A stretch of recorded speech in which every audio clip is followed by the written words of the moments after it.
is season 3, episode 11 of the highly acclaimed Hall of Fame show, the highest rated show about Halls of Fame done by a Canadian and American. I think so. I think that's true, and I think that's probably true. And I have to say, since this is episode 311, I'd like to say that amber is the color of your energy. No, so no, yeah. Happy 311, my friend. Absolutely, we should go on their cruise. We should go on their cruise at some point, or something. At you some point, know they have a cruise. You know they have a cruise every year on 311. They actually do. The band 311 has a cruise every year that they have just 311 fans go on that they perform on 311. Why not? Chris Jericho's got a cruise. I think if I grow my hair out, I might actually sort of look like him a bit now. Only sort of like, I don't know if you've seen Chris Jericho lately. I don't know if I'm the before or after picture. But this actually sort of segues almost right away into the opening, which is the smorgasbord of shit. Should I just do my Swedish Chef bit before I go into it? Because I'm going to start off with some wrestling. Bork, bork, bork. Yeah, well, okay, well, you kind of took away my steam there, but fine. Oh, I'm sorry. Go ahead. Bork, bork, bork yourself. Well, well, now that you borked it all up, I forgot to mention last week, congratulations to the late Leon White, aka Vader, who was inducted to the WWE Hall of Fame, or will be. However, at the same time, I'm going to say, hey, fuck you, WWE. The guy died a few years ago. Told people he was dying. Mick Foley pretty much came out and said, look, induct this man. It means so much to him. And you do it now? I mean, everybody does that when everything. I mean, Ron Santo was like, they're only going to induct me after I die. Donna Summer was like, they're only going to induct me after I'm dead. Did she say that? She did. Yeah, she was dying. And she's like, I'm not going to live to see this induction. Like, it just, everyone does it. But the difference is nobody really has to vote in the WWE Hall of Fame. Well, we can point the finger at one man. And that's Vince McMahon. Who amazingly chooses never to induct himself, although he is the most deserving of that. I will definitely say that. I can criticize him for a lot of things. I have criticized him for a lot of things, but they should let him put himself in. But they've announced the third member, and I had to go, because I know who it is. I want to see if you even know who this person is. Do you know who Sharmell is? I think that was Gargamel's girlfriend on the Smurfs. No. Did Gargamel have a girl? Did I ever tell you how the Smurfs are colossally communists? Of course they're communists. They all share the same woman.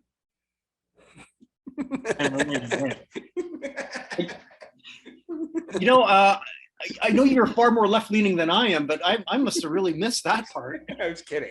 Poli-sci. Yeah, of course they're super communists. What? The Smurfs are super communists. Oh, yes, of course. You know. Yeah. Yeah, but anywho. No, that is not Gargamel's girlfriend, but it is Booker T's wife. She performed for the WWE for maybe a year and a half. Couldn't wrestle, didn't do much. Entertaining, I suppose, but that's going to be your lead female inductee. All right, fine. I don't know. The only thing I could say, they always want to have like one lead woman and one African American, and with this, you get both, I suppose. Having said that, if that's the route you're going to go, they could have done a lot better than this. And this is no disrespect to Sharmell, who seems like a lovely lady. Been married to Booker T for 16 years. Did her best, but she wasn't there very long. It's just a shitty choice, in my opinion. But congratulations, nevertheless, I think. I mean, but again, you're the co-host of the top-rated show with all the parameters you put at the beginning of the show, so your voice means something. Sure, absolutely. And do I say the one thing? Are you gonna is that gonna be your bad or your ugly? No. Okay. Just go ahead. Okay. Had it not been on yours, it would have been my bad. My bad will go to European soccer. So okay, all right, cool.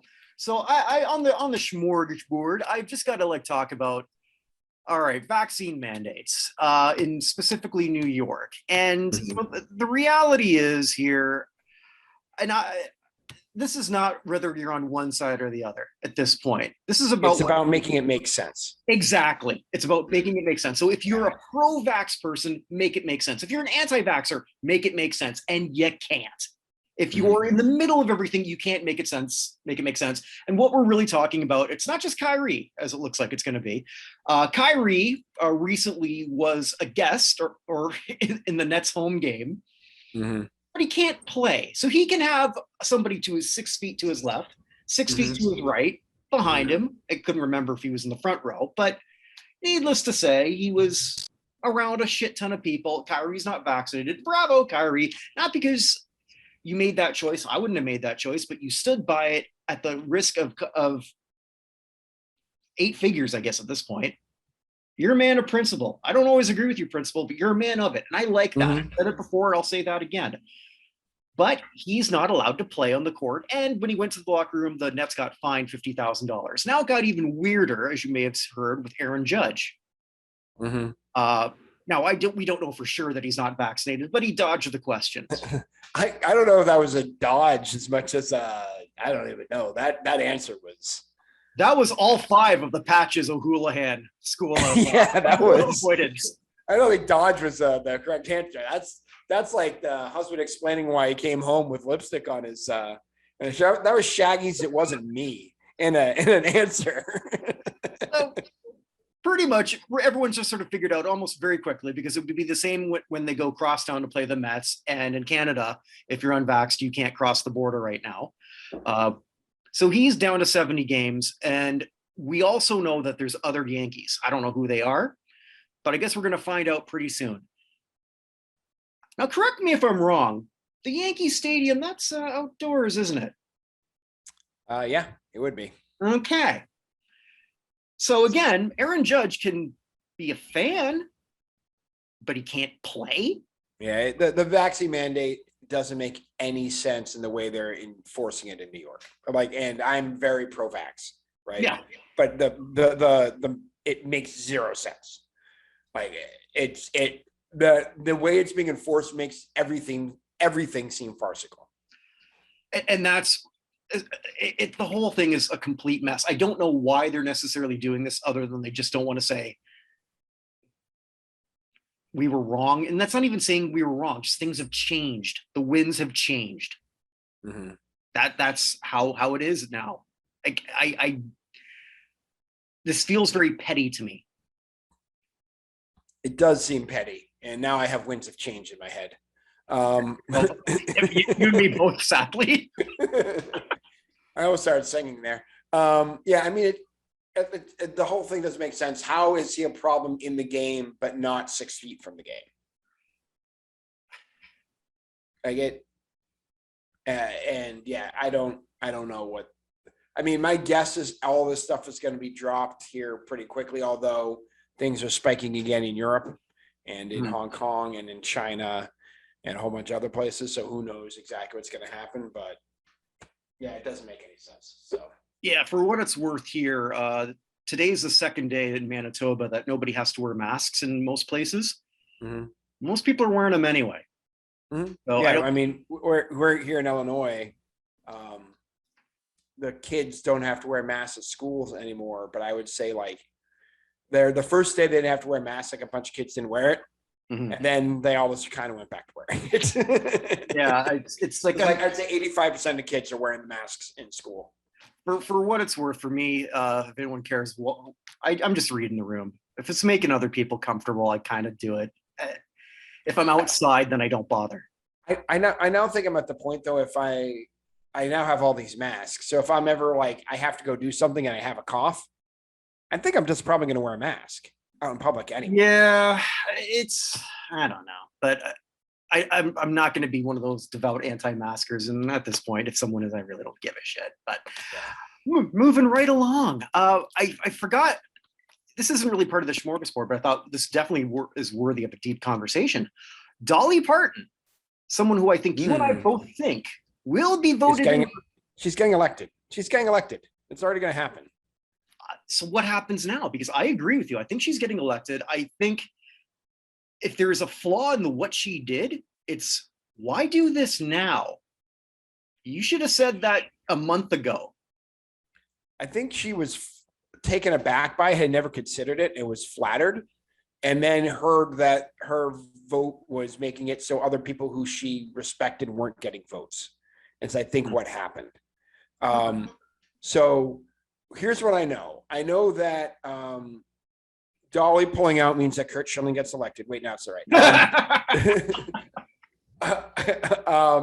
All the votes have been out for 6 weeks now. Like, I would think that a lot of people have already cast their votes. So a lot of people have already cast their votes, and the way she did it was, as usual, so classy. Anyway, by the way, a week from today, you know where I will be?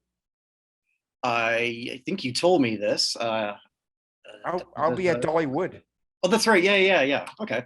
I'll be at Dollywood a week. Does that mean I have to find a guest? I think I was looking into it and looking into the situation. I think it's probably best, just by the way. Okay. I will secure a guest host for that particular time. Have Andrea do it. I want to see Andrea do this thing.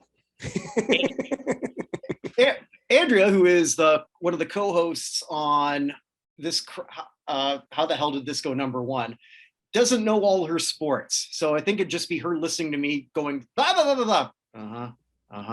Fair enough. Anyway, no, so I think a lot of people have already turned it in anyway, and she and Eminem are the overwhelming favorites on that ballot to get inducted. So, and anyone who's maybe on the fence, like the people who are on the fence and not sure voting for Dolly are now more likely to vote for her with the way she did it rather than not vote for her. Okay, so then let's say, what's our hypothetical? Does she then accept it, or does she tell them? Because it's under new management, right? So it's not like when other groups have said, "I don't want to go in," and they put it in anyway. So we've all heard stories. So those of you who are unfamiliar with the history of people being inducted into the Rock and Roll Hall of Fame, there have been a few controversies over the years. Dave Clark 5 allegedly got passed over for Grandmaster Flash and the Furious 5 at one point, which drove Fox News insane. We had a situation in which Yes was originally elected, allegedly, the first time they're in, but they were going to be on a cruise, a Yes cruise at that point, which they couldn't cancel. And so Jan Wenner got pissed and refused to induct them, even though they're elected. The second time we've talked about musical cruises. I know. I don't know how many more there are. I think this is the only 2 I know about. Okay. Although I think Dave Matthews, I thought I saw had one too coming out. I'm never going on that. You're not going to spend your entire time under the table and barfing. I could do that. I could do that and listen to music I like. That's fair enough. I've been to multiple Dave Matthews concerts. I know you and I feel differently about them. Which is okay. Yeah, it's okay. Yeah. I'm just right. So yeah, so I don't think it's going to make that big a difference if she gets elected. So it's possible that they could do the, as in times past, just like, I don't put me on there, but if she's elected, just get her elected. You know what I mean? Just get her off the ballot, because next time she comes back, if she's not elected, they'll bring her back. And if they bring her back, then we do the same thing. Like, just get her out of the way. Just she'd be like, hey, thanks, I appreciate the nomination. I'll show up, get through everything. But it may just mean they put a 7th act in there as opposed to just the 5 or 6 we're expecting. Yeah. I mean, one thing she could be like, hey, I will go in as long as you take Dionne Warwick as well. That's what she should do. She should be a force for good. Well, okay. So then you think that's the person she thinks in her head she might be hurting the most? Like, who does she think she's hurting? Pat Benatar. Think so? I think so. I mean, Pat Benatar, well. See, I would think she'd be more thinking about Dionne. Yeah, actually, you're right. She's probably thinking Dionne. Yeah. And that's actually originally why I brought Dionne up. Yeah, Dionne Warwick is probably who's getting hurt the most. Dolly's cousin came out and said who she would vote for now that Dolly was out. I thought that was interesting. Oh, who's that? I missed that. I have to go find it. I remember it was included Benatar, Duran Duran, and and Dionne Warwick. I'm trying to remember who else was on that list. But I mean, if nothing else, we've been through this. I mean, Dolly Parton is one of the most talented songwriters and most important figures in music in the 20th century, right? Loved. And beloved. Like, she's America's grandma at this point, right? Yeah. I mean, we got elected Tina Turner last year. My personal opinion is the most worthy woman now not in the Hall of Fame is on her own is Diana Ross. Mm-hmm. Yeah, you said that a lot. So, yeah. But once you're past Diana Ross, your next group is Cher, Carly Simon, actually, who's nominated this year. Carly Simon may be heard as well by her. And yeah, Parton. I mean, that's your list, though. Like, those are the next people. And Pat Benatar has at least been nominated. She should be in. We're all shocked she's not in already. very. But yeah, I mean, she's like no worse than fifth on female artists who aren't in. I mean, I would say she's third. It'll be interesting to see what happens. It's usually when Dolly says this with pure humility, you believe her. I believe her 100%. What has she ever done that makes you feel that she's in this for some sort of fame or brownie points? Like, horrible movie. All right, fine. Well, I mean, okay, that has nothing to do with that. That's nothing to do with it. But I mean, she's been married to the same quiet dude since like 1954 or whatever. She's like, she lives her life as a rich person the right way. She lives very comfortably and gives everything else away. Right. Like, she's responsible for literacy programs all over Appalachia in the South. Like, she's just a genuinely good person. And this is not in any means grandstanding. I just think the timing is literally, she was taken aback that she was even nominated. And then once she realized what was actually going on, she said, oh, this is kind of cool. And then she realized what was actually going on, people getting back to her. She's like, whoa. Because that was what she said. I don't want to be splitting votes. And I believe this is something that's never been on her radar. So why would she even be aware of the process? So when I say, like, why now? I agree with you. It's like she probably had no clue that a bunch of votes were already. I mean, who's the last country singer ever inducted? Bonnie Raitt, like 20 years ago, almost. Yeah, and I think a lot of the voters didn't even think of her that way.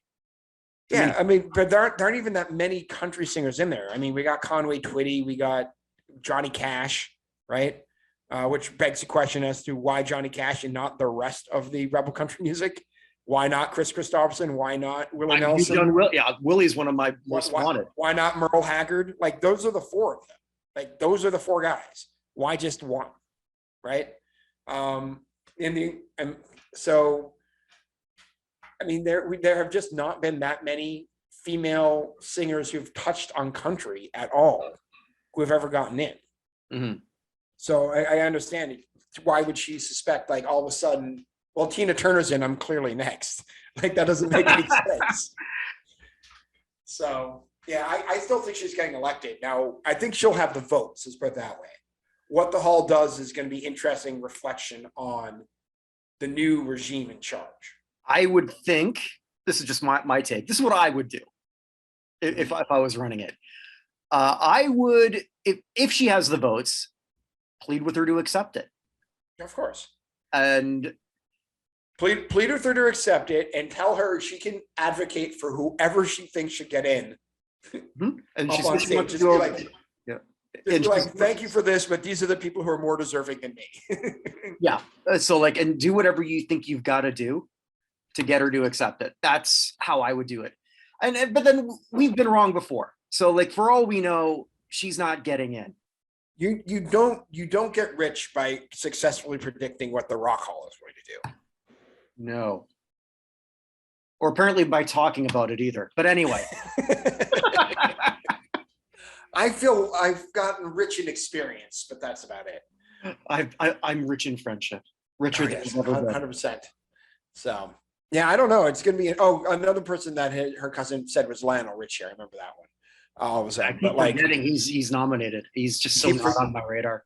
Yeah, Well, it wouldn't shock me if he got in. That's the thing about this list. Like the only one who would really shock me if they got in are the New York Dolls and NC5. Like I could see pretty much anybody else For me, somehow slip through. What? For me, it's Kate Bush. Oh, and Kate Bush. I forgot about Kate Bush. Yeah. Yeah, there's too many. There are just too many other women on the ballot. And again, as my always forever disclaimer, it's not fair to compare women when we don't do that with the male bands, but that's just how the Rock Hall always works. Well, because you can. I mean, that's right. It's not like we're comparing athletes. Well, which I'm kind of gonna. Well, no, I'm really not. Later, I'm really not. Shall we look at who we lost? Yeah, it was a tough one for me. So I know. Yeah, we'll end with that one. Okay. I'm gonna lead with. I lead with somebody very out up there who I think nobody really noticed passed away. Not having anything to do with sports at all, but one of the brightest people probably of the last century, Eugene Parker, passed away. Okay, I'm not familiar with him. I'm sorry? I'm not familiar with him. Eugene Parker, basically, he was a plasma physicist who basically figured out how the sun worked. And he's pretty big. Yeah, he figured out, he proposed the existence of solar wind. He figured out what the shape of the magnetic field in our outer solar system would look like. And all the things that he came up with in like the 1950s have been proven to be true by subsequent scientific advances. But just one of the most brilliant scientists of all time. I didn't hear anything about his passing. He passed at the age of 94.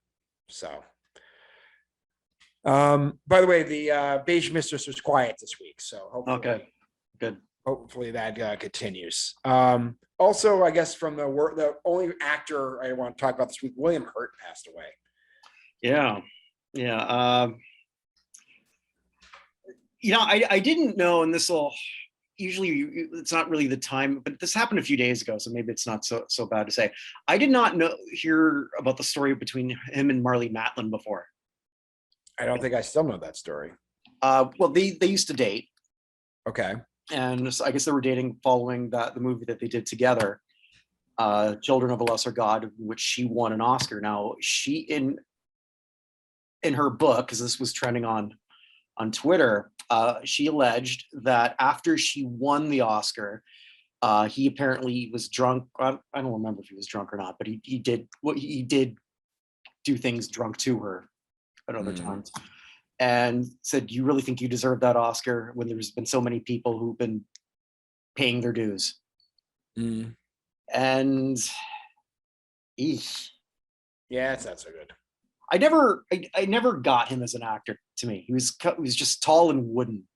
But that's me. I think I told you about my wife and my project of trying to watch all the movies nominated for Best Picture, which had a major snag when we had a kid. But one of the movies we did watch was The Accidental Tourist, which may be one of the weirdest movies I've ever seen in my entire life. The whole thing was bizarre.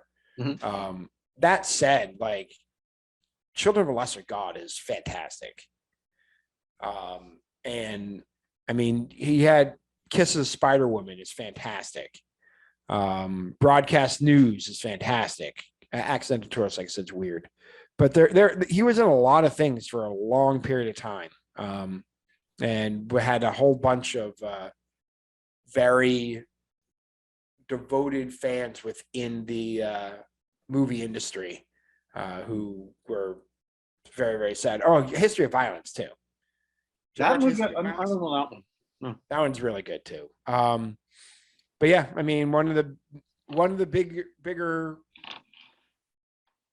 He had a very big string of movies in the late 80s, early 90s, and then became more of a character actor towards the end. But still, one of the big names of Hollywood. Passed away. He was always working, so you got to give it to him, because that just doesn't happen. Yep, for a lot of people. He dies from terminal prostate cancer, by the way. 1 week before turned 72. Okay. Also, one other person news who passed away, one of the last members of the Gigante mob family, or Genovese crime, Mario Gigante, made it to 98 And then he got, passed away. was he whacked? He was not, well, I mean, eventually, Okay. but he passed away at the age of 98. Okay. Somehow after only spending 5 years in jail for racketeering. So, Hmm. so a passing of out of the mob era, which we don't seem to really have much anymore of, which is much bigger when we were kids. So, Yeah, but mob television still exists. Mob movies. that is true. That'll never die. That is true. From the world of football, we lost defensive back Jim Richards. I was a member of the Super Bowl winning Jets team in 1969. He passed away at the age of 75. From the world of, we have so many singers and musicians this week.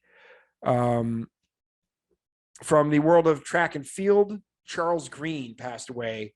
Member of the gold medal 4x100 meter relay team at the 68 Summer Olympics that won the gold medal in Mexico City. Also finished, got the bronze in the 100 meters on his own. Passed away at the age of 76 due to a number of medical complications and surgeries. Hmm. Let's see. From the world of auto racing, Formula One driver and multiple time participant, easy for me to say, of the 24 Hours of Le Mans, Vic Elford, known as Quick Vic, passed away at the age of 86 in England. He was not a member of any halls of fame that I could see, but he did win a whole bunch of different awards for his racing over the years. He also raced a couple times in the Daytona 500 at one point. From the world of hockey, we lost Gene Potvin, the oldest of the Potvin brothers. Passed away at the age of 72. Undrafted, he played for the Kings, Flyers, Islanders, and North Stars. Member of the Islanders teams that won the Stanley Cup in 80 and 81 before he retired. Played defense. It said he died at a hospital in Florida at the age of 72. He was also a broadcaster for Islanders broadcast for quite a while. So, let's see here. From the world of baseball, Ralph Terry passed away. Oh, I didn't catch that. Yeah, Ralph Terry, career 1,000 strikeouts exactly. Played for the Yankees, A's, Indians, and Mets. He had a couple stints for the A's, a couple stints for the Yankees. World Series MVP in 62, AL wins leader in 62, two-time All-Star, both in 62 because they had two All-Star games back then. But a member of the 61 and 62 championship Yankees teams. A very good pitcher for a number of years. Finished with a career ERA of 3.62, 107 wins and 99 losses. He passed away. I actually don't see what he passed away at. He most recently he was at the a standby at the Old Timers game for the Yankees, but he hasn't been there since 2017. So, also post retirement, he joined the Senior PGA and actually finished 10th. Cool. In the Showdown Classic in 1989. So. Can you imagine though, you're Ralph Terry, you have a pretty damn good career, and then you're meeting somebody who doesn't know you all that well, and so what's your highlight? Well, I was World Series MVP in the 62 Yankees. Like, no, you weren't. The Yankees had this. Yeah. It's like, I'm sure, like for Canadian fans, like when Pat Borders has the same conversation. Yeah, right. Yeah. I still remember thinking, I mean, he was probably a slightly better player, but when I was watching the 07 World Series on the MLB network the other day, and they had game 4 when Mike Lowell just raked it all over the place. I remember thinking, I think Mike Lowell's going to win the World Series MVP here. And he did. And I was like, wow, that's kind of a weird one. But if you look at the World Series MVPs, that's much more random than like the MVP of like the Super Bowl. It's legitimately, you got 4 games, there's 4 to 7 games. Who has a good week is all you need to be in order to get it. Right. So It's a little interesting looking at who's sort of done all of that, yeah. because it's all over the place. Yeah. All right. So here we go. This was a week in music, not all necessarily the biggest names, but real bad week for jazz music. We'll start with Barbara Morrison, jazz singer who's worked with another one of those people who's worked with everybody. She's worked with Dizzy Gillespie, Ray Charles, Etta James, Esther Phillips, Jimmy Smith, Dr. John, Nancy Wilson, Kebmo, Count Basie's Orchestra, Doc Severinsen. Like, it just keeps going on and on and on and on. The people who she worked with released, God, how many albums is this?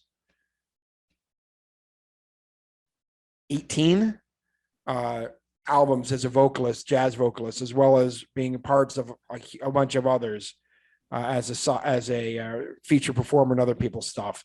But she passed away at the age of 72 in Ypsilanti, Michigan. And when Also, you gave that list of, I was just gonna say, when you gave that list of names and only 72, that blew my mind. yeah, I know. She played with Count Basie's Orchestra and it was only 72. Wow. Okay. Yeah. Also from the world of jazz music, Ron Miles, trumpet player, passed away only at the age of 58 from cancer. Another big trumpet player. Actually, the most interesting thing about him maybe is that in high school, he was in a jazz combo with a gentleman named Don Cheadle. Oh. Yeah. So he and Don Cheadle had a group together, but they, he has a whole bunch of other things, was with Blue Note Records, and things like that. Played with Ginger Baker, played with Duke Ellington Orchestra, all sorts of stuff like that. But he was only 58 when he passed from cancer. From also another jazz trumpeter, Dennis Gonzalez, passed away at either the age of 67 or 68. Another guy, he had, God, his discography starts in 1979, ends in 2014, and there've got to be 30 of them here that he put out over that time. Like I said, bad week for jazz. Also, jazz pianist Jessica Williams passed away at 73. Another one, Monterey Jazz Festival standout, was nominated for a couple of Grammys in 86 and 2004.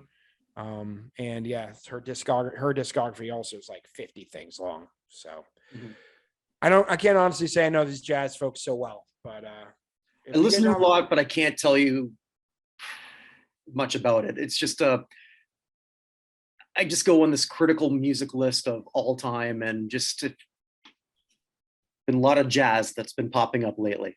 Joe Mitchell was the last one. Good thing I don't have Spotify. Anyway. We lost one of the great Irish folk singers. Pete St. John passed away, best known for composing the song "The Fields of Athenry," which is about the a guy who steals food during the Irish potato famine in the 1840s. Of course, it's an Irish song, so it's not happy. You're going to steal something in the 1840s. That seems like the right thing to steal. So yeah, but it is that song he wrote in 79. It's been recorded by a whole bunch of people. It's hit the Irish singles chart on 9 different occasions. Damn. By being re-recorded. Including once by a guy named Paddy Riley, who released it in 82 and it remained on the chart for 72 weeks. So he died at the age of 90 earlier this week. In 82, were they knocked off by U2? I haven't looked for it, and I tried looking for it, but I still haven't found what I'm looking for. Sorry, it took me a second to get there.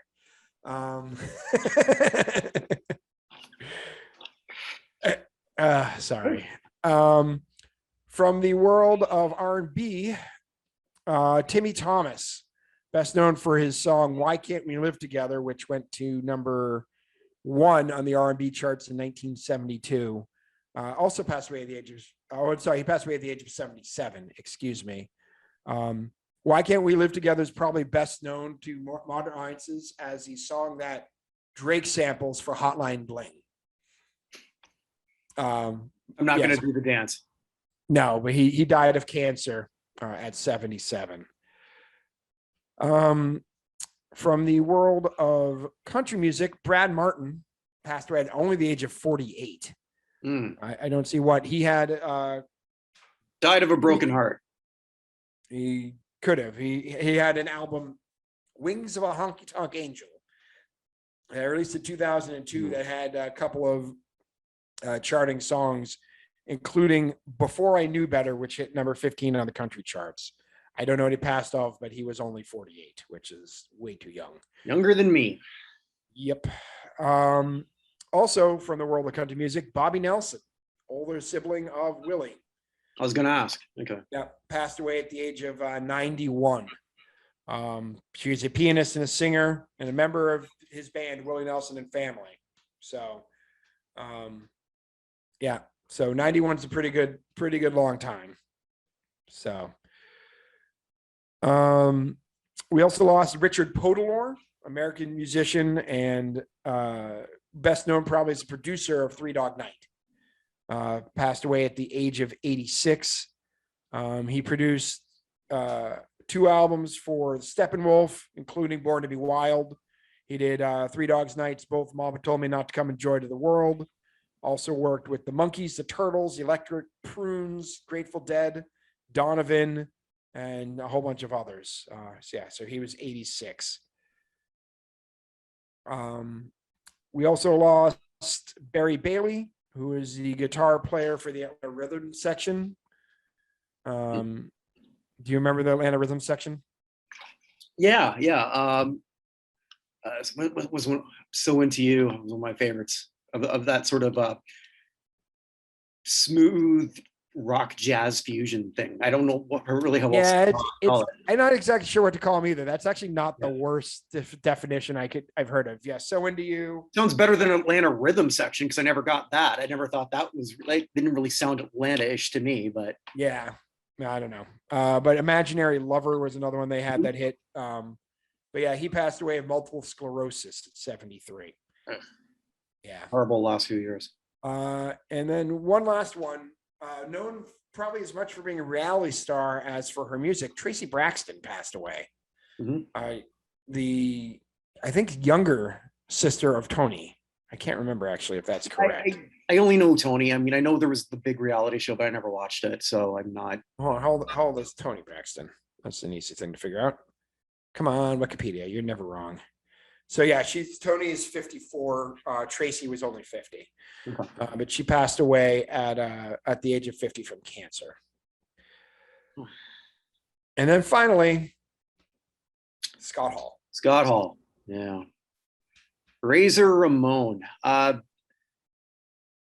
thought this would bother me more, but it doesn't. Probably because I think a lot of wrestling fans in 2003, 2004, the 2000s really thought he was never, if you were to tell any of us, he's going to live till 2022, we would have said bullshit. And that he would actually get healthy. And he did. Considered by many, probably one of the greatest wrestlers not to have ever been world champion. Yeah. Started in I believe 83, 84. I first saw him in 87 when he was part of a tag team with Kurt Hennig, the later Mr. Perfect. And Jesus Christ, the guy just exuded cool. I mean, if you wanted to look like someone, just look at what he used to look like in the late 80s. 6'6", ripped to shit, barrel chest, all his hair, just a magnet, for everything. He, though, dealt with a lot of other personal issues that he struggled with. Not just, and I think a lot of it stemmed from, I don't know if it says on some of the mainstream thing, but he actually killed a man in 83. I actually didn't know that. Yeah, in like a bar fight gone wrong. And it was real justified, but I mean, it haunted him for the rest of his life. And once he got into sort of recreational drugs, like he was managing for quite a while, but it just became so unbearable that when he went to WCW the second time in 96, and by 99, they had to fire him. No, they fired him in 2000, I think, because he was just so unreliable.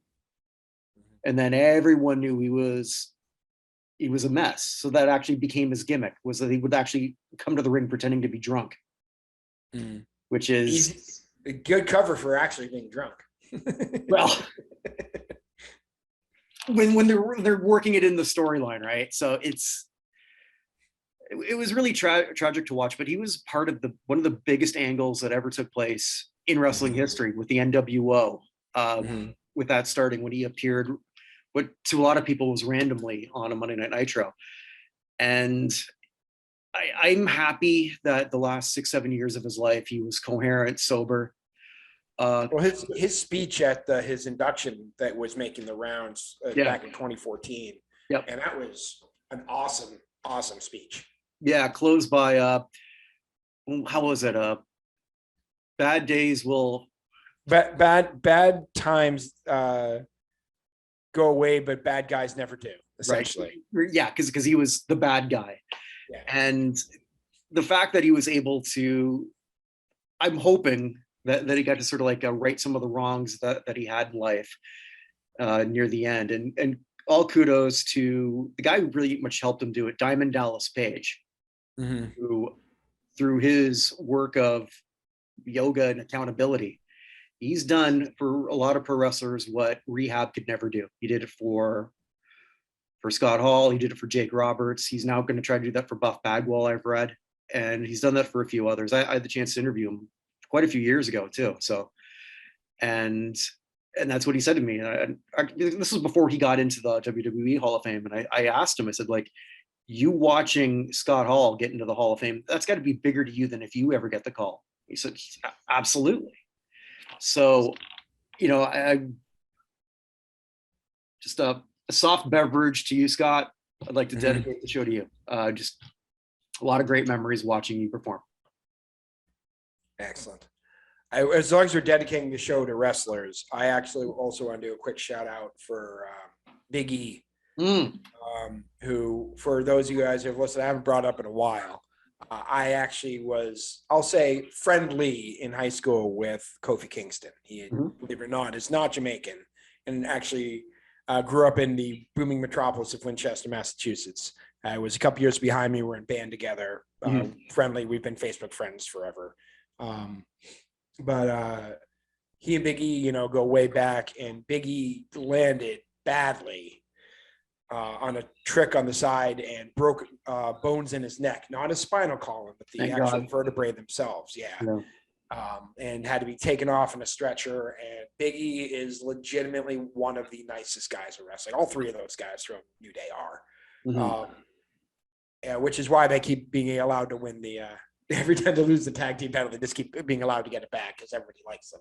And that's actually honestly why Kofi was allowed to become the heavyweight champion, because there was something it was supposed to go to. Can't remember who it was supposed to go to, got injured. Mustafa Ali, they were going to give a big push to. And then he got injured, and then like basically the whole back of them like let Kofi have it.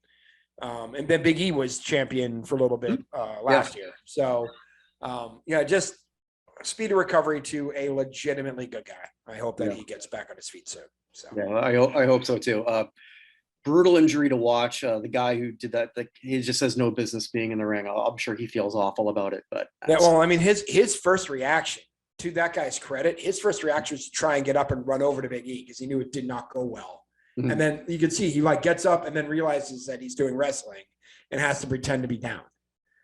Like he was down, like he was starting up and then like rolled down on the ground, but like staring at him to see what was going on because he knew that did not go well. Because that's the second guy he's injured in like the last few months, right? And he's also injured himself last year. He's just green, and just big guy. I'm sure he could be something one day, but man, we've seen this before. But anyway, moving to the next step, elevator up, elevator down. Who in the last week has really made a Hall of Fame case and who hasn't? I don't really have any elevator up. I got 2 elevator downs, and Go for it. I didn't mention them to you. They're somebody I've been praising for the Pro Football Hall of Fame forever, and it has nothing to do with anything he's done on the field, but generally people don't want to elect far right people. And Herschel Walker, I like you, Herschel. I like you a lot. I don't necessarily agree with anything you stand for and some things. And for those people, and for those people who don't realize it, when we have our debates for we've had the last couple of years for the induction into the Pro Football Hall, Herschel Walker has been one of your pet projects. Yeah, it is. I'm not going to do that next year just because I'm going to try somebody different. But I'm still doing Kevin Williams. I don't care. No, you're at least making some traction with that. I'm sure as fuck not. But yeah, and I will maintain that if you combine, if we really look at the USFL, then there's a stronger case to be had. Herschel will never get in, but Herschel didn't have a good verbal week. I won't go into a whole lot of that. If he didn't have a good verbal week, why are there still words in weeks? Sorry. Long story short, this stuff shouldn't matter. It does. It does. And it will. And sadly, here's the long shot anyway, and it just he was. And I'm not saying that it would change my opinion one way or the other, but I'm not one of those decision makers. 100%. I get it. Yeah. The other one this is for our Hall of Fame. And for those wondering what that is, because we have a few. The United States Athletic Hall of Fame, vote now, notinhallofame.com/USA. And this really won't be relevant for another 25 years, but here's someone who had another bad week, and that's Naomi Osaka, who cried again. Yeah, one person was heckling her during an interview. No, not during an interview, during a game. During the game. I'm sorry, it's quiet. Yeah. I saw the interview afterwards. Sorry, I was conflating the two. Which was interesting in itself that they even allowed her to do it. Because basically, here was the heckle. You suck, Naomi. That was it. And she's in a mental state right now where, when that happened, did you see the clip of when that actually happened, or did you just see her? I saw the interview after, and I didn't actually see the clip of it happening. Okay, so when it did happen, whoever the heckler was, we still don't know who it was. It's just identified female. That's all I know. It was just as well we don't know, because that person would get doxxed the hell out of, and yeah, that person will get doxxed. And that person might have been drunk. Who the hell knows? Yeah. I don't know. I've yelled at a lot of people, "You suck," when I've gone to a game. Didn't when I went to tennis, when I went to the Canadian Open. But which was so long ago, it was Arantxa Sanchez Vicario beating I don't remember. Well, I'd be also see Arantxa. I would have loved to see that. Yeah, so that would have been the tail end of her career, but I don't remember who she beat. But anyway. So then the rest of the crowd was jeering that person who yelled that out, basically saying to Naomi, "We love you, da da da da da." And at that point, Naomi wanted to get the mic and talk then, which they wouldn't let her do, which was the right thing at that point. But long story short, we got a woman who, it's like when you read your comments and anything, and like you have 100 great comments, or in this case, like 1,000, maybe more. I don't know how many people were in that stadium. All she can focus on is that one negative. It's all she's able to do. I've never seen anyone, and I hate using this word, but it's accurate, this soft. She's a China doll right now. She's that fragile and breakable. She's gotten worse. And I didn't know this because I was doing some research today, because I wanted to talk more in depth. And I brought her up before. Yep. And you are the women's tennis guy. I'm the women's tennis guy. I never would have thought that, but hey, I am. I didn't know this. The money she made last year is more than any other woman athlete in American history. Wow. So which was 57 million. It's not a bad year. No, it's pretty damn good. 52 of that, I might be off on that, is endorsements. So it's amazing she was able to do that in the first place, because here's a woman who, and I'll be blunt here, and I don't mean to sound cruel or callous, but Naomi Osaka can barely talk. She can't speak to save her life. I'm not calling her stupid. I'm just saying that whatever she thinks, she gets super hyper nervous, and she has limited speaking skills. And I feel like I'm an asshole saying it, but I've never seen anyone at that age being that unable to articulate themselves. She just can't do it. But she's got that je ne sais quoi. The camera loves her. People want to love her. But what worries me for her is when that latest thing happened, when the thing all happened before, virtually everyone was behind her. Naomi Osaka and Soft were trending together. Yeah. That's starting to trickle again.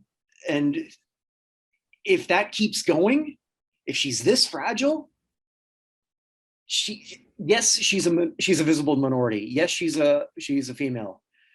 She's also worth 57 million just last year and has a private plane. A lot of people don't necessarily feel sorry for that. I, for one, don't think in those terms, because mental health will affect anyone and everyone. 100%. I mean, just think of Russell Westbrook and how badly he's been reacting to people calling him West Brick. Like, his family's been doing a whole press on it, right? And this is one of the, I mean, he's a former MVP. I mean, one of the best players of basketball, been around forever, having a weird end of his career here, and just like didn't quite come out crying, but as close as you can without actually doing it. Well, it's affecting his kids. So, I mean, like, I don't think he's crying for himself as much as he's crying for what his kids are going through. Is sort of the way I got it. But I wonder, like, the weight of the world is on the shoulder, because I was reading other things where it says, well, protect all Black women athletes. And then I thought about that, and like, okay, well, Naomi's actually one of the most protected athletes ever in the history of anything. Because I look back at old interviews, she could never say much of anything. So when you look at every commercial she's ever done, they put her in the best light possible. She's not speaking. She's standing there looking exotic and pretty, and wearing the best stuff. And because it's amazing that I said exotic pretty, but she still has a girl next door vibe. And she also happens to be really good at tennis. Right. But I mean, there's a lot of people who are really good at tennis who they're not going to be modeling on a runway, or what's their bigger things, tag heuer. Right. Ashley Barty's not going to get that contract. Right. Never. So Lindsay Davenport, Jennifer Capriati, Monica Seles, Martina Navratilova. Well, Navratilova, yeah. Navratilova for me is like that when I lost my shit, and I think I've said that before when people called her a transphobe. Yeah. Like, after all the shit she went through, and you're going to call her a bigot, fuck off. Anyone who wants, don't you? I think I know when people say, don't you hurt my Naomi, don't you hurt my Martina, even though she can kick your ass. Yeah, she could kick all of our asses. So yeah. I'm not that worried about Martina Navratilova. Well, okay, I'm just. I know what you mean. Yeah. You want to? Yeah, I get it. Yeah. So I guess what I'm trying to say is Naomi's had a very high-end professional team hiding her weaknesses for the last few years. And yeah, it wasn't even a secret. I mean, she'd say, hell, she's super shy. But now we've got massive anxiety that I don't know how she overcomes this.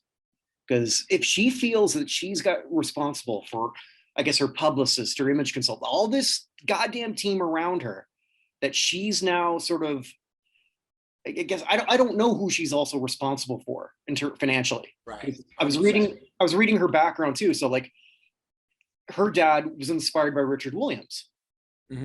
So presumably, I don't think they grew up with a lot of money either. So I don't know what the weight of the world is on her shoulders, but I'm positive that there's a lot of people who don't have her best interest right now. And I just hope she finds fun again in tennis. But if people are going to get tired of if she just keeps crying and over. And I'm not saying that to be mean. I'm saying because that's what's going to happen. That's it does. This is just the shit that happens. And I worry for her. I really do. And I don't really know what more to say on that. Like I wanted to sort of come up with some great articulate speech. I don't have one. It's be more from the heart because I have dealt with my own mental issues or mental health issues. I'll say nothing like this, Right. or nothing this public, rather. Right. And she's just not able to focus on all the people who love her. And I don't know what else is going on in her head. But every time we see her, she's worse off than the time before.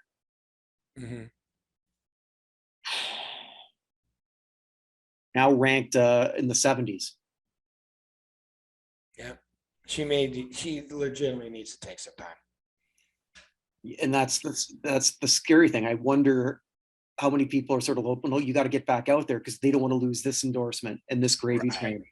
And I don't know. And there's no way we have any idea what the conditions are on any of those endorsements. No, I got no clue whether there's hanger-ons. I just assume that there might be a couple. I don't know. Or she might feel that she's obligated to do that. I don't know what's going on in her head. I said this to my friend. I said, like, if Naomi Osaka's IQ came out to be 150, I'd believe you. If it came out to be 70, I'd believe you. I don't know anything really what goes on in her head. And other than the fact that she is in no state to take even the slightest bit of criticism.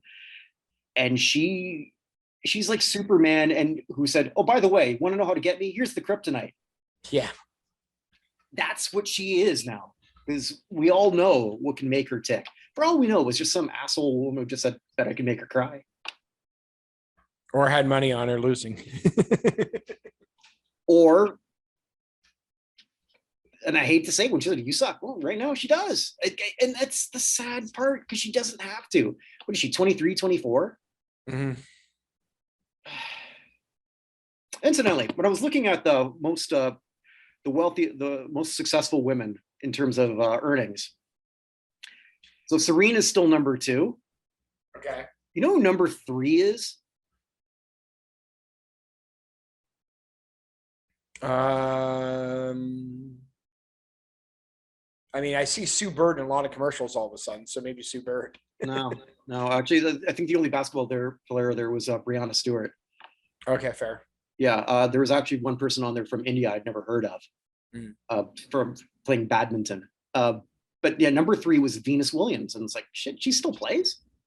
Well, but I mean, it's all through like 300,000 in earnings, and then 10.5 million in endorsements. Okay.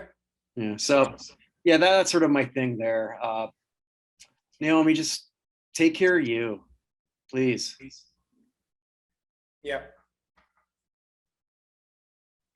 And with that, we've got it's hammer time. Yeah, we got the good, the bad, and the ugly here. Right. Okay. No, I'm doing this part because you're not taking my bork. Oh, sorry. Excellent. Thank you. So the good's talking about a guy who took some time to recharge his batteries and is back better than ever. Okay. Tom Brady's back. I'm pretty much on record as saying I thought he was going to be back the entire time. I just thought he'd be back with 49ers. It became clear that his coach, who I really do not think he likes very much, was not going to let him leave the team. He decided to unretire the day before free agency started in order to help the team get more stuff. And I think he's going to play next year now too. But he will play in San Francisco. You know, there's a lot of people who are taking shots on him, thinking he's making it all about himself. Look, he's an athlete who's able to make a power play, and like every athlete wishes they could do. I don't begrudge him one bit. Well, here's the thing: he wasn't actually retiring. He was basically bullied into be like, make a decision now, which is weird. But like everyone's like Brady's retiring. He's like, I'm not retiring. It closing his social media team did not help. Let's be honest with that. And then he took some time and he's like, no, this is stupid. Like I always thought, like, what was Kobe Bryant going to do when he retired? Like that dude was just so much about basketball that I had trouble figuring out what he was going to do. The answer was he was still going to do basketball. He was just going to get into his daughter's basketball. And He won an Oscar. He did win an Oscar. And right. Kevin Garnett's another guy who I was like, what's that dude going to do in basketball? And he became an actor, just like you anticipated. But like, what's Brady going to do? I mean, Kevin he wants Garnett, to act, he wants to be a model. But... Well, Kevin Garnett was very believable as Kevin Garnett in Uncut Gems. I just want to point that out. He did a good job though. You know what we should do? You know, we're gonna like look at all these old movies. I honestly think, and I've been kicking this around in my head for years. How about this? A retroactive athlete Oscars. Anytime, so like athletes in the movies, and then you have categories. Active athlete, retired athlete. Okay. So I mean, OJ could win for Naked Gun. I suppose he could. I would probably go more Ray Allen as Jesus Shuttlesworth. Yeah, but if it's year by year. Oh, I guess it's year by year. That does make sense. Yeah. And Cam Neely definitely wins that Seabass. Randy Macho Man Savage is Bonesaw. That's an interesting category. I like it. Yeah, just something I've Jim Brown for his work in the Dirty Dozen. So Jim Brown for his work in anything, because Jim Brown is fucking Jim Brown. Exactly, yeah. So okay, yeah. So Brady just being back, I think, is good. It saves us from having like the NFC's quarterbacks. Don't even get me started on my NFC stuff. Like the NFC's quarterbacks before Brady came back, we had Stafford, who just won the Super Bowl, right? We had the head case Kyler Murray, who may sit out the year because he's mad or something. I don't know. Like, who's handling everything very, very badly. And Deshaun Watson looks like he's coming in. He looks like he's going to be back. He might be, yeah. But I'm saying before Brady came back, because we didn't know that yet. Aaron Rodgers, 38-year-old Aaron Rodgers, finally getting his $50 million a year, but now Devontae Adams is going to sit out, which I don't blame him, because he's only get $20.1 million when freaking Christian Kirk may be getting $21 million by signing a contract, which is insane.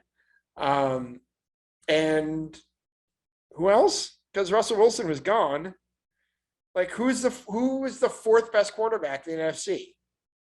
Am I forgetting somebody off the top of my head here? I guess Dak. Dak, yeah. But like, Dak's as good as Dak's going to be. Dak's is good, and Matt Ryan is, I guess, still there. Oh. But like, for how long? Yeah, but I mean, just the rest of the quarterbacks are. Justin Fields might have a shot to be somebody. He's certainly not there yet. Mm-hmm. Kirk Cousins is probably the fifth best quarterback in the NFC. Well, Kaepernick he's actually active. I wonder if he means it this time. Kaepernick is better probably than the starters on at least 4 teams. Heck, the Commanders traded for Carson Wentz. We don't know that. We don't know what Colin Kaepernick is right now. I've seen him complete a pass. Daniel Jones can't do that. Fair. But we'll see. It's going to be really interesting. I've been I've kind of done a 180 on Kaepernick. I was not. I've said it before. I'll say it again. I was not impressed. I thought after the whole George Floyd thing. I thought, well, what did he do other than cash a bunch of checks? Yeah, and he didn't vote, which was the other thing that drove both of us nuts. Right, and the other thing too is it's just something to ask some of the people who will say, well, you look at this, be a Colin Kaepernick, don't be an Aaron Rodgers. Do we even know that? And they're all making sort of the vax thing. Do you even know if Colin's vaxxed? Has even crossed my mind. Well, no, but just some, because he's not a pro-government guy, so it's very logical to believe he didn't do it. No, but that's neither here nor there. I look forward to I want to see him play.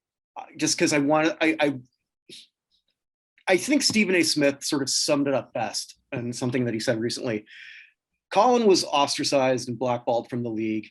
And then when they tried to sort of like bring him back in, he kind of fucked them all over with what he did with the Ravens and then his stunts at the workout that they put together for him.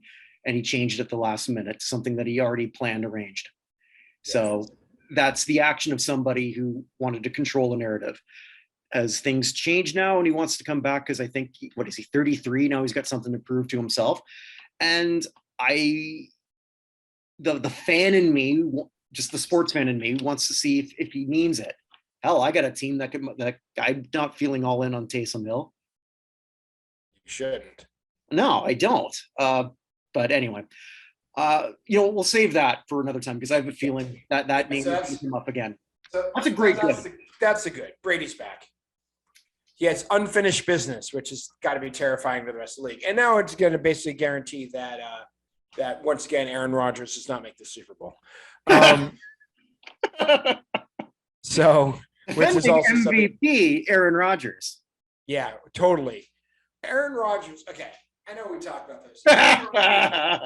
Winning that MVP, and I'm not saying Brady should have won the MVP, but Brady was better in every statistical category, every one of them, while playing a harder schedule. Like, what are we even talking about? The MVP should have been Cooper Kupp. Yes, absolutely. But like, just the idea that Aaron Rodgers with the 10th most passing yards deserves MVP is insane. So, I mean, I know there was no clear-cut winner, but yeah, that caught us both by surprise. 10th. He was 10th in passing yards. I know he missed one game because of his own stupidity, but like 10th. He was 1,000 yards behind Brady, who led the league at 44 years old. And that's another thing, going back to this whole vax thing, right? So vax players or unvax players, could they play last year in New York? Couldn't they? Well, they played in New Jersey. Oh, that's right. Okay. All right. Okay. In Jersey. Okay. All right. I was and the Bills play in Canada. So the Bill, yeah. By the way, congratulations, Buffalo Bills, on spending $53 million on a 33-year-old linebacker. I'm sure that will work out well.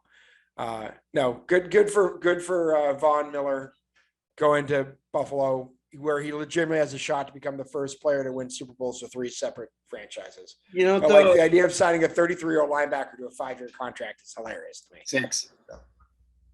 I'm sorry? 6 year.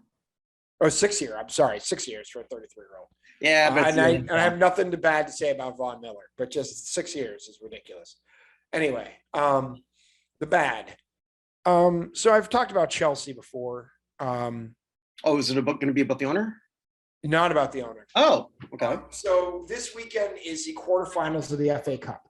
Mm-hmm. So for those of you guys who don't know what the FA Cup is, we have our own version in the United States called the US Open Cup, which I played in the preliminary rounds when I was on my club team in Boston back in the early 2000s.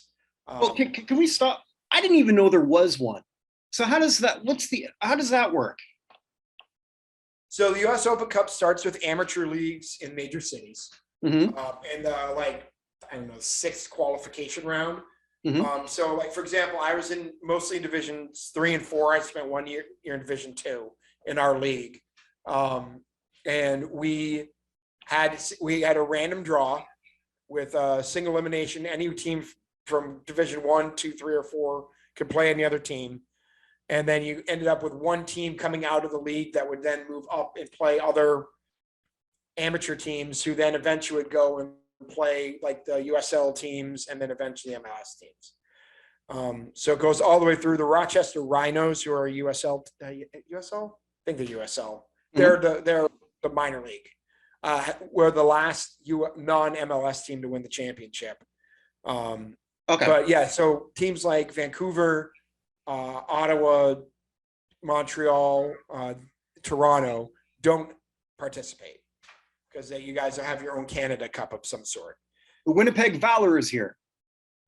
Winnipeg Valor. There you go. So those guys don't participate, but it goes all the way up. So actually, one year we were in the third qualifying round, and we played a team that beat us 9-0, and actually went on to beat the Harrisburg City Islanders, and I think they beat the Atlanta Silverbacks before they lost to an MLS team.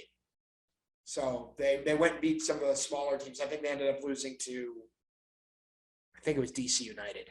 But yeah, so they beat us 9-0. I've never been prouder of my team because they were so much better than us. I was black and blue over. I must have blocked somewhere between 10 and 20 shots with my body in that game. Yeah, so we do have one of that. So the same thing happens in England. So England's got like somewhere around like 30 tiers of stuff, but once you get down below like tier 12, you're into really amateur leagues. But they start with like tier 11 or 10, start playing all the way up until they eventually get to the point where they have the Premier League teams, the championship teams, and everything else. So it's the oldest, I believe, tournament in the world is the FA Cup. So the FA Cup set quarterfinals are this weekend, and Chelsea is still part of the FA Cup finals. So they are playing Middlesbrough, who has been in the Premier League before, but is currently a championship team. And as part of all these games, the visiting team, so it's random draw again as to who's the home and who's the away team for all the stuff. But the visiting team gets a certain amount of tickets allotted to them in order to play the game, right?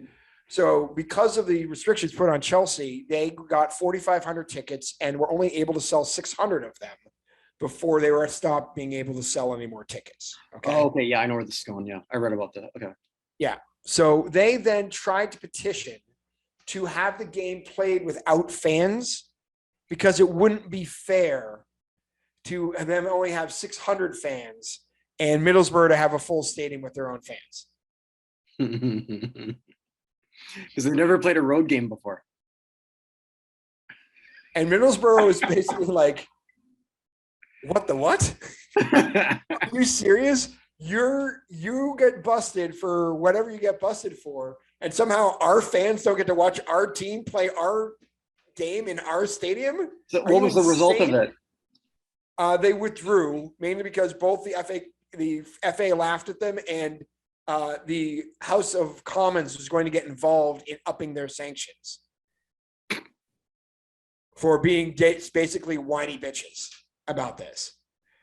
So they're playing on Saturday against Middlesbrough. Yeah, it just brings me back to the whole trying to break away and form their own Champions League, wherever the whatever they call that thing, I've forgotten now, with the 12 teams. Super League. The Super League, that's it. Yeah, trying to break away and form their own Super League. How they should be supporting everybody else. And now it's unfair that they have to go to a championship league side stadium to play a game. Just stop. Just insane. Oh, just also, by the way, another bad for the Ricketts family who owns the Cubs, who talked about how much money they lost through the pandemic and through baseball and everything else. And they had these massive losses, and they're hemorrhaging money like anything, yet still are somehow able to scrape together $3 billion to try and buy Chelsea. Maybe we should set up a GoFundMe, huh? Oh, go screw yourself. God damn. What robber barons? Oh, we're so poor and so awful. Here's $3 billion to buy Chelsea. Anyway. By the way, in case you're wondering, the other semifinalists, Everton is at Crystal Palace, Man City's at Southampton, and Liverpool's at Nottingham Forest. I love the name, Nottingham Forest. Yes. And we don't know who plays who next because they do a draw again after each round. So I think maybe at this point they might. So anyway, but yeah, let's see. This year's FA Cup. Do we know who plays who when? No, not yet. So anyway, so yeah, screw you, Chelsea. All right. So what is ugly? That sounded pretty ugly. Yeah, ugly is, this is someone I never thought I would ever defend nor have to defend. But have you seen anything about or any of the episodes of HBO's Winning Time? I don't even know that show. So Winning Time, it's a 10-part docudrama about the Showtime Lakers being put together. Oh, okay. That's been recommended, but I haven't watched it yet. Okay. So I don't know who he pissed off, and I can't imagine him pissing anybody off, just his public demeanor over the, 70 years he's been in the public spotlight. But what the fuck are they doing with Jerry West? Well, how are they portraying him in this? They're making him out to be this manic, depressive, drunken, sex-crazed nut job who broke a golf club because he was mad that they drafted Magic Johnson over Sidney Moncrief on a golf course out with Jerry Buss and Mitch Kupchak, who's gets pissed and throws his 1969 MVP trophy through a window, and then picks it up and has to try and glue it back together. They're just making him out to be a complete and utter moron. Now, the second episode, they went more into his upbringing in Morgantown, or not Morgantown, in West Virginia. Mm-hmm. I can't remember the name of the town. It's not Morgantown. And how he had a tough growing up and everything else. And maybe by the end of this, will make him seem more human. But I don't know how you come back from the caricature and character assassination they're doing of the logo. I don't get it. I don't understand how this somehow makes the show better. I wasn't aware that Jerry West had these issues. Or he doesn't. Okay. So they had the longtime trainer as the Lakers on the set as a consultant where they're doing this. They had him on for 2 days. They asked him to stay on. They offered him $15,000 to stay for 3 more days, and he said, "Fuck you, no, you're screwing Jerry over." So someone put that it seems like it is a series about a very interesting thing that people should be interested in that has no idea why people would find it interesting. I gotta watch this now, or maybe I'll watch it. It's super entertaining. There's a lot of gratuitous sex out of nowhere, and the guy who plays Magic's amazing. I can't think of the actor's name right now. Also, Michael Chiklis plays Red Auerbach, which is just as amazing as it sounds. Well, it's got to be better than Kevin James playing Sean Payton. Yeah, well, Sean Payton should be super offended. I'm super offended, but not as offended as Jerry West should be. It is and they're getting away with it by being like, well, this is just it's not real, it's a dramatization. But why? The dude's 85 years old and still alive. Why are you ripping apart one of the most, by almost every account, classy and legendary people in the history of the league? He's the goddamn logo.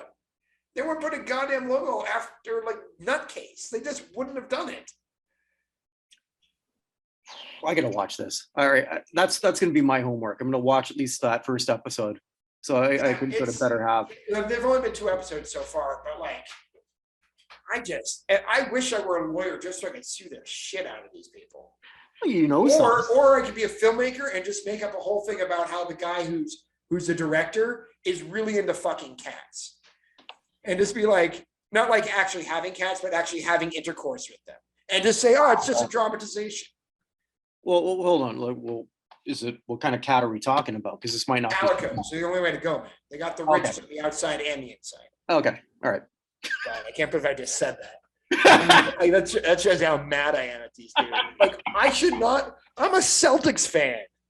I delight in the fact that Jerry West's life was made miserable by my teams before I was born. Okay, but you can respect those who beat you. 100% respect Jerry West. He built those Lakers teams. He was responsible for everything that happened. He was around for every Lakers championship up until the most recent one. And- 16 of 17 championships, he was there. And a nominee for the United States Athletic Hall of Fame. I'm going to go vote. I haven't voted for him yet. I'm going to go vote for it tonight. Yeah, because you can vote every day, by the way. It's just for those. Yeah, you can vote every day. And I can't say I do every day, but I vote routinely. Yeah. And I'm going to go vote for him for the first time ever tonight, just because I'm that pissed about what the hell they're doing with him. Nice. I don't get it. I don't see what the upside is and how the story, again, we're 2 episodes out of 10 in, and it's very entertaining. But I don't see what the upside is of absolutely defaming the character of Jerry West for advancing your story in some way. As a lot of the stuff, there's no way there's no way Jerry West broke a golf club or threw his trophies because of just everyone's like, oh, is he really like this? There's no evidence he's ever been like this. I gotta watch that. I'm gonna watch that first episode because I can access that. So I guess with that, the Hall of Fame show is coming to an end, but it's also mean it's plugging time. Oh, good. I get to plug away. No jokes about plugging. That's what Andrea and Brad do all the time. Okay. Well, speaking of Andrea and Brad, my co-hosts on How the Hell Did This Go #1? We just recorded the one you were supposed to be there. It was your damn choice. New York, London, Paris, Munich. And actually, you know what we came to the conclusion, Evan? That was a very important song. Yeah, it was a super important song. It was a good song too. Very weird. Yeah. Pop Music by M. We examine that. That'll go up pretty soon. Chris Bourdain and I think I'm going to tell him because I wanted to do the Harlem Globetrotters go to Gilligan's Island. That's where we go. Right. But I can't find it. So I think I have to tell him this because that's the other show is this crap was on national television. I think we're going to pick Manimal. All right. Yeah. And the pilot of Manimal and the one we did about the Beachcombers is up on YouTube. And I got a comment saying I'm not very Canadian or something to that effect. You clearly don't know what Canadians like. I'm a Canadian. I know what I like. Anyway. Do you like Clearly Canadian? Because I got that in my fridge. I'm very excited. They've brought it back here in the States. I don't even know what that is. What is that? Hold on. I will be right back. Okay. Maybe we get them as a sponsor. Hold on. All right. We have a prop. I like having a prop. While you're doing that, I'm going to do some more plugs. Vinny Laspinuso and I, we do a show. Well, he does a show rather. It's called Vinny Makes the Hall of Fame Case Forward. We put the ... because we don't know who he's going to make the Hall of Fame case for. He just did a great one about Leo Ferris. So that one's going to go up on the network pretty soon. So I'm pretty excited about that. And I'm super excited about something else it looks like, because Glenn Pulowski's back from Antarctica. That means the Classic Sports Show is back. We've decided we're going to pick for our first return episode. Is there an Antarctica challenge I don't know about? No, actually, I found the first ever aired USFL game from 1983. Oh, cool. So we're gonna look at that. So Excellent. that, which kind of makes sense because the USFL is coming back, and it's not a game with Herschel Walker. It's your team, Chicago versus Washington. There's the Blitz versus the Federals. The Federals are a better name than the Commanders. So I think they both stink. All right. And so by the way, Clearly Canadian. Okay. This thing right here. All right. Is a sparkling water beverage with all natural ingredients. It comes in wild cherry, raspberry, peach, blackberry, and a few other flavors. It was a big deal in like 1994, and then disappeared, and it's now reappeared. It is a product of Canada, so they're not just trading on your name. As am I. No maple syrup anywhere involved. If I was any more pale, that would be my nickname. Clearly Canadian. Its spring water sources are in Whistler, British Columbia, Formosa, Ontario, or other Canadian springs. There you go. I know Whistler. Whistler is an amazing place. And with that, I know its mother. I missed the joke. I said I know its mother. You said you know Whistler. I know its mother. I don't get it. You're not into painting. Never mind. Okay. Whistler's Mother is one of the most famous paintings in the world. But continue. Well, I lost my train of thought. I don't know my paintings. That's why you were on Jeopardy and I wasn't. Anywho, Wherever you are, wherever you may be, have a great one, stay safe, and support us here on the Not in Hall of Fame Network. It's a network. Sadly, it all stars me. So if you don't like me, I guess you're not going to watch a whole lot of this, are you? So be it. Bye, everyone. Bye.